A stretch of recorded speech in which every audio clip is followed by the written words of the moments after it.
si le bilan avait été satisfaisant, positif, le gouvernement n'aurait pas ressenti le besoin d'organiser un atelier de la school. Donc, c'est parce que rien n'a été fait qu'on essaye de camoufler par des subterfuges comme le HPP.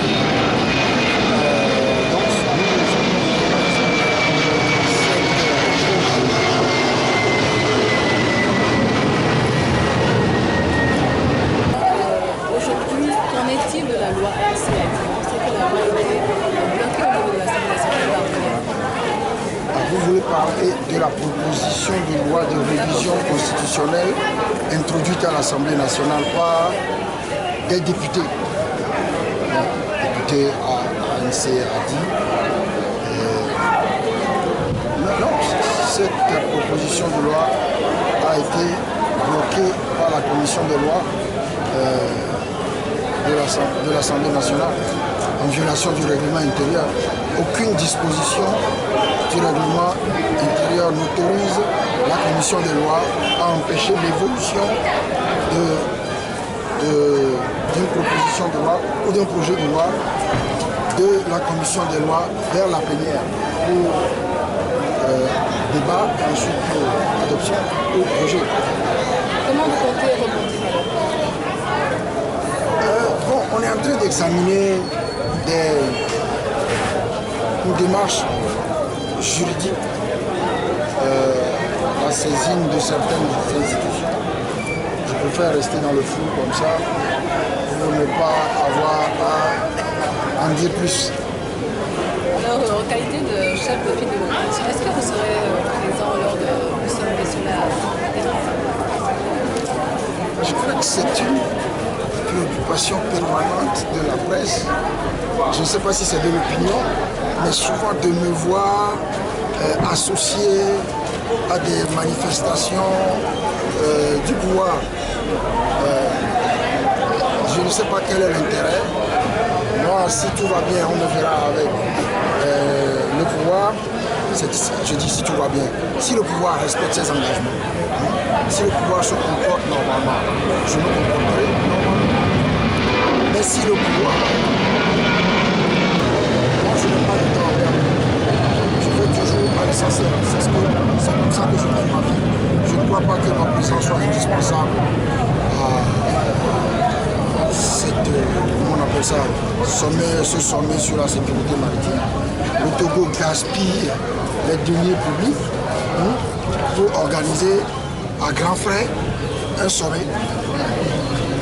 Je sais pas. J'apprends que le financement est totalement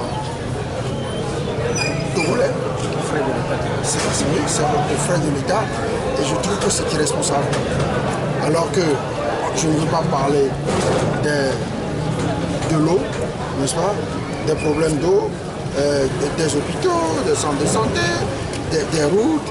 Donc je ne veux pas parler de ça. Je dis c'est totalement irresponsable et je ne m'associerai pas à ce genre de manifestation qui vise à la gloriole. C'est la gloriole des autorités, des pouvoirs publics. Ça ne m'intéresse pas. Sur le même sujet, le pouvoir vient de renvoyer la rentrée scolaire. C'est très grave. C'est très grave. Vous imaginez dans le pays développé, chaque fois qu'il y a un sommet, on arrête les écoles, on demande que les enfants retournent à la maison pour revenir, je ne sais pas, une semaine après. C'est irresponsable. Mais on a déjà vu ça. Au Togo, je me souviens très bien, à l'époque de Yarima, on sortait les enfants, on les mettait sous le soleil ou sous la pluie toute la journée, pendant que les chefs d'État venaient. Oui, ça, on a déjà vu ça il y a 15, 20 ans, 30 ans, à l'époque vraiment du RPT triomphant, on a vu ça, mais je pensais que ça avait cessé.